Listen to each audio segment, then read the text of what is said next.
Nah, kemudian tentang hakikat pasar ya. Hakikat pasar, apa yang dimaksud dengan pasar? Karena mau nggak mau kalau kita belajar tentang pemasaran, kita sudah auto belajar tentang pasar. Pemasaran berasal dari kata pasar soalnya. Ya, jadi yang namanya pasar itu unsur-unsurnya atau hal-hal yang ada di sana, hal-hal yang ada di pasar itu meliputi individu atau organisasi, kemudian kebutuhan atau keinginan, kemudian kemampuan serta kemauan untuk membeli. Atau bisa juga seperti ini, diartikan seperti ini, sekelompok orang yang karakteristiknya kurang satu dari karakteristik tersebut tidak dapat dikatakan sebagai pasar. Artinya keempat komponen ini harus ada dalam sebuah pasar. Nah, perlu diketahui bagi seorang calon pengusaha atau bagi pengusaha itu harus mampu melakukan segmentasi. Apa sih segmentasi? Segmentasi itu adalah membagi pasar. Nah, pentingnya apa? Pentingnya segmentasi pasar itu apa? Karena setiap pasar mempunyai berbagai produk dan pilihan produk. Kemudian pemasar dapat menetapkan kebutuhan konsumen lebih baik, serta pembuat keputusan dapat menetapkan sasaran dan mengalokasikan sumber daya lebih akurat. Jadi pasar itu tidak hanya seperti ini ya, pasar Johar atau pasar Peterongan, itu tidak seperti itu. Bahkan ketika kita di dunia kerja itu juga ada pasar. Selama ada barang yang diperjualbelikan, selama ada konsumen, selama ada kebutuhan, selama ada transaksi, itu adalah pasar. Sekarang di mana-mana pun ada pasar ya. Dimanapun ada pasar. Karena sudah banyak orang yang mulai nyaman menjadi pengusaha. Jadi bisa jadi yang namanya pekerjaan dengan gaji bulanan itu hanyalah sebuah job site. Karena memang kalau menjadi pengusaha itu ya menguntungkan. Bahkan orang banyak yang berhenti dari pekerjaannya dengan gaji bulanan, berhenti jadi pegawai, memilih menjadi pengusaha. Sehingga pasar itu ada di mana-mana. Jadi every time, everywhere. Nah, kemudian dasar-dasar segmentasi pasar. Jadi pengelompokan atau pembagian pasar itu berdasarkan apa? Ada beberapa hal yang mendasarinya. Yang pertama yaitu karakteristik individu, kelompok, atau organisasi yang digunakan untuk membagi keseluruhan pasar dalam segmen-segmennya. Nah ini, dasar-dasarnya ini. Ada 5 komponen sebagai dasar untuk segmentasi ya. Yang pertama geografis, demografis, psikografis, pencarian manfaat, serta tingkat pemakaian. Nah, masing-masing dari poin ini akan saya jelaskan pada slide di bawahnya. Segmentasi geografis. Membagi pasar berdasarkan geografis itu berdasarkan apa? Berdasarkan wilayah negara atau dunia, berdasarkan iklim. Contohnya begini, ketika kita berada di Semarang, dengan ketika kita berada di Kopeng, di siang hari gitu ya, di siang hari, ya kalau di Kopeng jualan es, ya nggak laku gitu loh. Kenapa? Karena cuacanya sudah dingin. Nah, kalau kita di Semarang, siang-siang di pinggir jalan jualannya teh anget, ya nggak laku juga. Mengapa? Karena orang di Semarang itu kan hot ya. Semarang itu terkenal dengan kota yang hotnya luar biasa kalau siang hari. Sehingga produk yang akan laku di pasaran itu tentunya adalah sesuatu yang dapat mendinginkan panas itu, gitu. Misalkan seperti itu. Atau beda juga ketika kita di misalkan kayak Jepang atau Korea atau negara-negara Eropa yang memiliki 4 season gitu ya, 4 musim. Di sana kan memang produk-produk atau pengusaha-pengusaha yang menjual pakaian hangat ya laku keras. Karena di sana ada musim dingin, ada musim salju ya. Kalau di Indonesia jual pakaian hangat laku nggak? Ya laku, tapi cuma buat gaya-gayaan aja ya. Karena di kita kan di Indonesia tuh sekalipun kita berada pada musim penghujan ya nggak dingin-dingin banget gitu ya, biasa aja. Sehingga kalau pakaian hangat kan di sini ya nggak laku, karena sedingin apapun suhu di Indonesia tuh tidak ada yang sampai di bawah berapa ya, suhunya mungkin paling dingin itu sekitar 20 derajat, itu aja di daerah Dieng sana. Kalau di luar negeri yang memang berada pada musim dingin itu kan suhunya sampai minus, sehingga memang kebutuhan akan pakaian hangat itu ya pasti meningkat pada musim tersebut. Itu adalah segmentasi geografis. Kemudian untuk segmentasi demografis, apa saja sih yang membagi ya? Umur ya, umur, gender, pendapatan, etnis, siklus hidup keluarga. Nah, saya kasih contoh nih umur. Kalau kita ingin membidik pasar remaja, berarti remaja itu katakanlah umurnya antara 13 sampai 18. Akan berbeda kebutuhan ketika membidik segmen pasar balita. Balita kan berarti di bawah 5 tahun ya. Kebutuhan anak yang usianya di bawah 5 tahun dengan kebutuhan remaja yang usianya 13 sampai 18 tahun tentunya beda. Kalau anak mungkin nggak butuh kuota terlalu banyak gitu atau nggak butuh handphone khusus ya kecuali memang kalau buat sekolah ini di sekolah online aja sih. Tapi kalau remaja ada nggak ada sekolah online ya mereka tetap membutuhkan karena mereka butuh aktualisasi diri melalui sosial media. Ya anak-anak kalau anak-anak kan nggak butuh sosial media ya. Nah contohnya seperti itu. Kemudian untuk pendapatan ya, pendapatan katakanlah kalau misalkan yang mohon maaf yang sosial ekonomi menengah ke bawah yang dibutuhkan itu makan aja gitu ya. Tapi kalau udah pendapatannya sosial ekonomi menengah ke atas berarti apa? Makannya apa? Nah sudah ada kata-kata makannya apa? Berarti mereka bisa memilih karena apa? Ya karena pendapatannya sudah lebih gitu loh. Jadi yang namanya makanan itu memang kebutuhan pokok bagi semua orang, tapi kalau sudah makanannya apa? Itu hanyalah kebutuhan pokok bagi orang-orang dengan pendapatan yang di atas sosial ekonomi menengah gitu ya. Kemudian untuk etnis, nah beda suku, beda kebutuhan, pastinya seperti itu. Nah contohnya, ketika di Papua, Papua itu kan butuh ada ini ya pakaian khususnya kalau nggak salah KPK itu ya. Ya karena memang itu bagian dari adat ya. Kalau orang Jawa butuh nggak KPK? Nggak butuh karena memang itu bukan bagian dari culture kita gitu. Contohnya itu. Dan seterusnya. Kalau kita ngomongin suku nanti banyak lagi kayak di Bali itu ada Ngaben dan seterusnya. Nah, itu segmentasi pasar berdasarkan demografis ya. Kemudian untuk aspek siklus hidup ini bisa menjadi pertimbangan juga untuk usia, status perkawinan, serta jumlah anak. Terus untuk segmentasi psikografis itu nih dasarnya adalah personalitas dan motivasi gitu. Gaya hidup geodemografis. Nah, saya akan menjelaskan di sini contohnya adalah gaya hidup.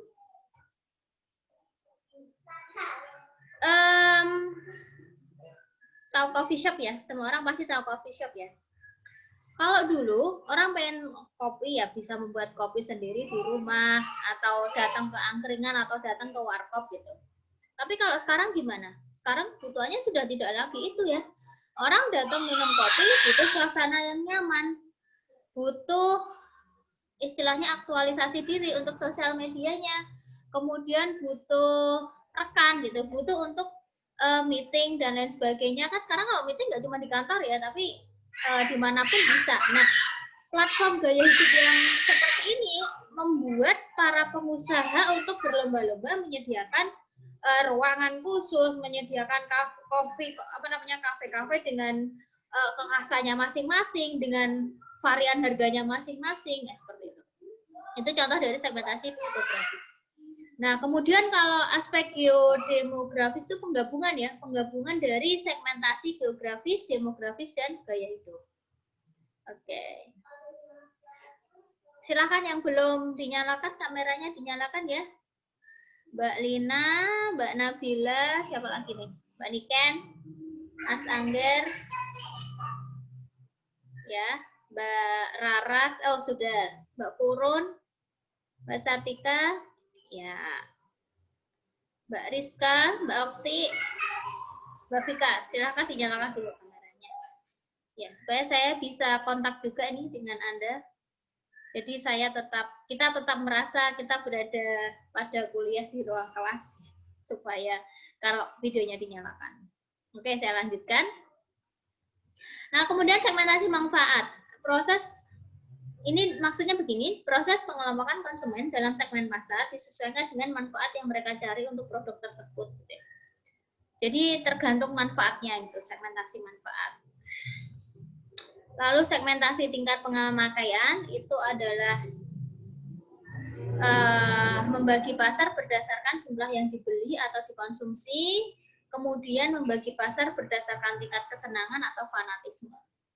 Nah, dari beberapa segmentasi pasar dan dasar-dasarnya, seorang pengusaha atau calon entrepreneur atau calon pengusaha itu boleh atau perlu melakukan yang namanya targeting. Yang dimaksud targeting itu adalah membidik pasar sasaran. Jadi kita memilih satu atau lebih segmen pasar. Boleh satu, boleh lebih. Boleh satu, boleh lebih. Nanti saya akan memberikan contoh supaya lebih jelas di sini. Nah, ini pengertian lebih panjangnya tentang membidik pasar itu apa. Jadi membidik pasar itu adalah individu atau organisasi yang membidik atau memilih pasar yang dimaksudkan untuk memenuhi kebutuhannya.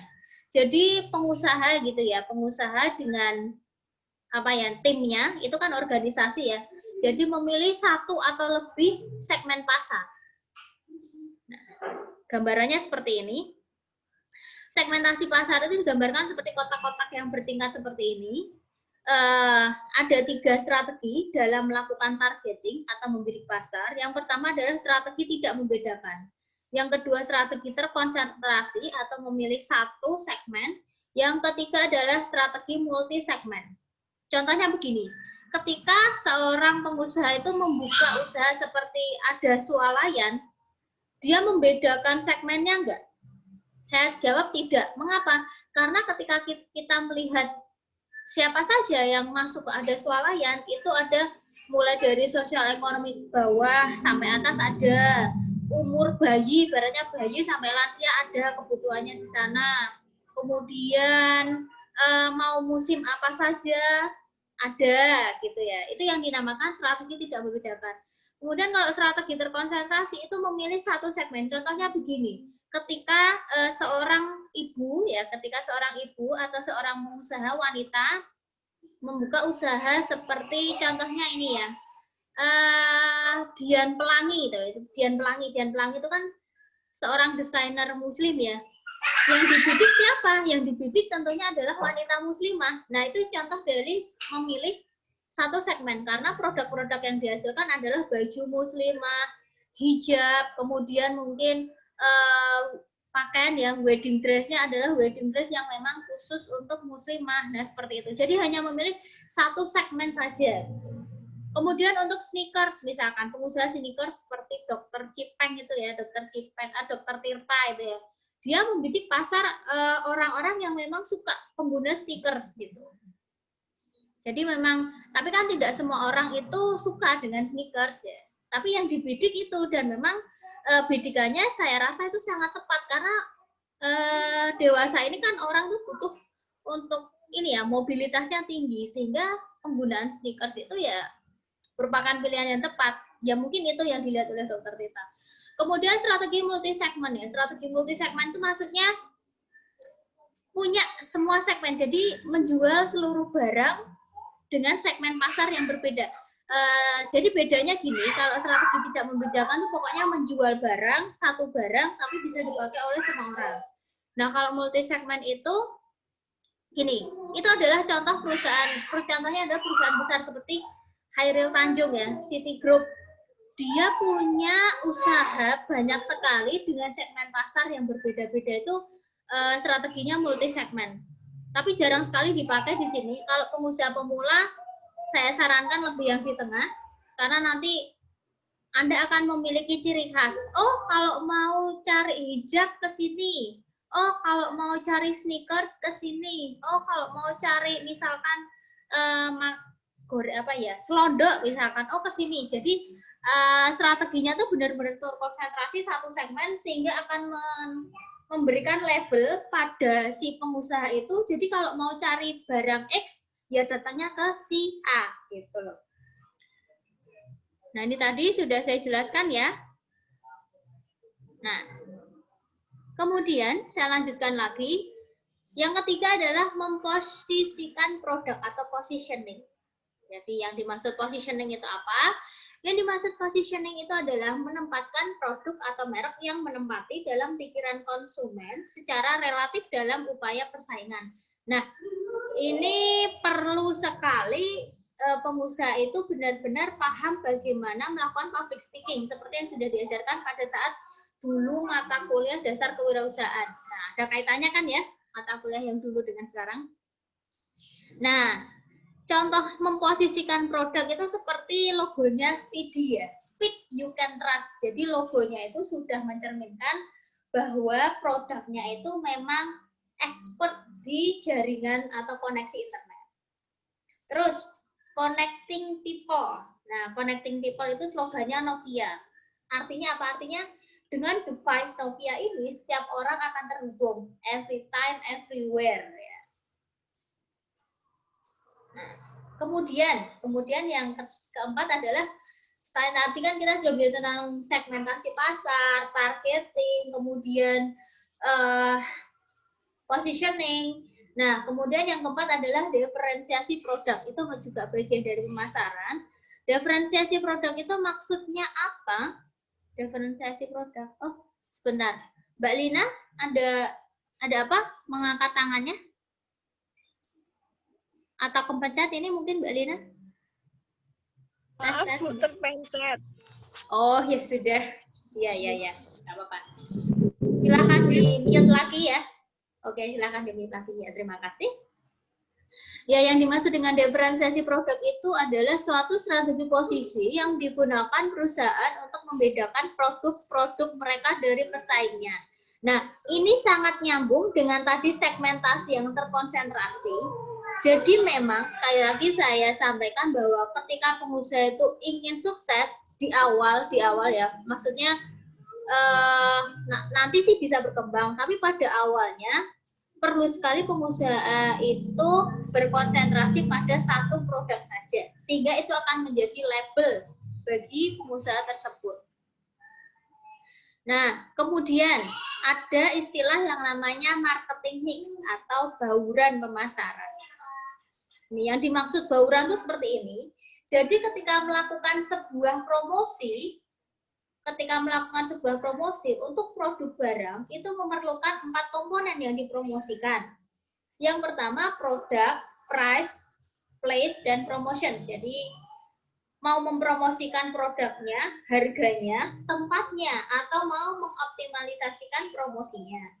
Nah, kemudian untuk produk jasa itu ada 7 unsur, jadi lebih kompleks ya kalau kita mau buka usaha di bidang jasa. Yang pertama produk, yang kedua harga, yang ketiga tempat, yang keempat promosi, yang kelima orang yang dimaksud di sini adalah staffnya, kemudian yang keenam proses, lalu yang ketujuh adalah physical evidence. Nah, physical evidence itu kalau jasa tuh harus memberikan bukti yang nyata. Jadi ini biasanya dibuktikan dengan testimoni orang-orang yang pernah menggunakan jasa tersebut. Nah, ini tadi yang saya sampaikan. Jadi kalau mau mempromosikan atau istilahnya gini ya, mengoptimalkan promosi dari produk itu bisa dengan mengemasnya menjadi sesuatu yang menarik. Ya, contohnya kayak minuman ya. Minuman itu kalau minuman soda kan dulu mungkin pakai botol beling, terus kalau mau dibawa ke rumah harus dibuka di wadah plastik ya. Kemudian muncullah pengemasan yang bagus yaitu dengan menggunakan kaleng sehingga bisa dibawa kemana-mana. Lalu merek atau brand. Merek atau brand itu apa? Merek atau brand adalah sebuah nama, istilah, simbol, desain, atau kombinasi dari semuanya yang mengidentifikasikan sebuah produk dan membedakan suatu produk terhadap produk pesaing. Jadi khas ya. Khas karena yang namanya merek atau brand itu haruslah mudah diucapkan, mudah dikenali dan diingat, pendek, beda, dan unik, menggambarkan produk, penggunaan, serta manfaat, memiliki konotasi yang positif, memperkuat citra produk, serta terlindungi secara hukum. Contoh merek atau brand yang benar-benar itu menurut saya berhasil itu adalah Honda atau Pampers ya, menurut saya gitu. Mengapa?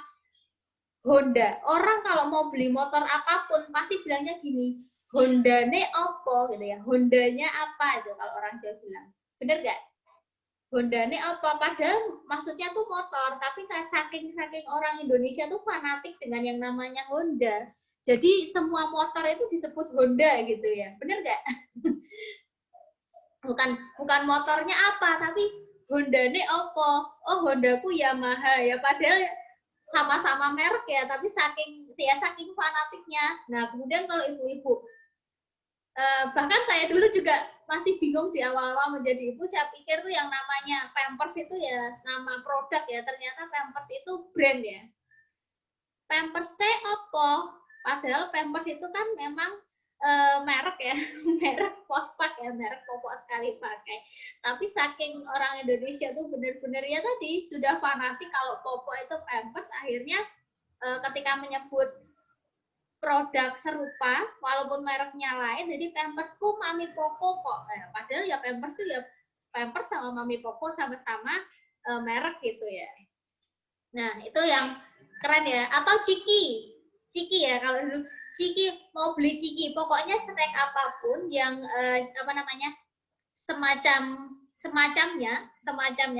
Ciki itu ya kita nyebutnya Ciki. Meh tumbas Ciki opo sih? Nah, kalau dulu kecil gitu ya, zaman kecil seperti itu. Nah, itu benar-benar pembuat mereknya atau pengusahanya ini sudah berhasil istilahnya mencuci otak orang Indonesia dalam tanda kutip bahwa produknya itu benar-benar sampai menggantikan nama aslinya gitu ya. Nah, kemudian untuk harga, seseorang atau pengusaha itu bisa memodifikasi harga berdasarkan dari produknya sendiri atau tempatnya. Kembali lagi contohnya kayak penyetan gitu ya, penyetan. Kalau kita beli penyet di super penyet itu satu porsi boleh nggak sih 10.000? Kita punya uang 10.000, berani nggak Anda datang ke super penyet? Saya kasih tantangan, berani nggak 10.000 datang ke super penyet? Nggak berani lah ya. Orang satu porsi aja 20.000 sampai 30.000. Tapi kalau 10.000 kita datang ke Lamongan, masih berani nggak? Masih. 10.000 itu bisa dapat nasi, tempe, sambal sama es teh gitu ya. Itulah yang membedakan kenapa harga itu bisa berbeda, karena ya produknya beda, tempatnya beda, kualitasnya juga pastinya berbeda. Nah, ini untuk strategi harga. Nah, lalu yang ketiga, place atau saluran distribusi. Nah, ketika seorang pengusaha itu ingin menyampaikan produknya ke konsumen, itu ada beberapa saluran. Yang pertama direct channel, yang kedua retailer channel, yang ketiga wholesaler channel, yang keempat agent atau broker channel. Nah, dari keempat ini Anda sudah pasti bisa menyimpulkan mana yang akan memakan biaya lebih banyak. Yang makan biaya lebih banyak pastinya adalah di agent or broker channel. Karena dari produsen sudah singgah ke banyak tempat. Kalau ini pakainya broker channel.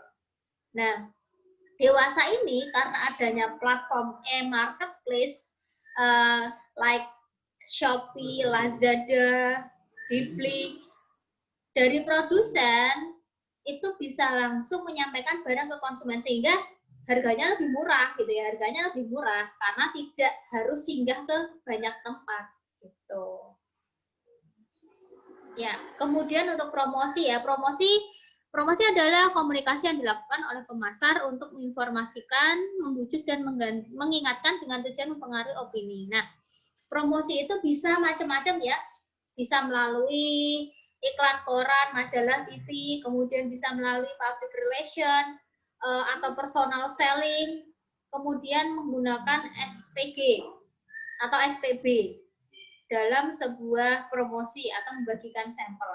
Nah, dewasa ini iklan yang paling banyak dilakukan adalah menggunakan selebgram ya, menggunakan selebgram dengan lewat Instagram dan Facebook, lewat Instagram dan Facebook dan WA pastinya. WA itu juga dengan adanya status di WA itu benar-benar membantu para pengusaha-pengusaha, biasanya malah banyak ke ibu-ibu ya, untuk meningkat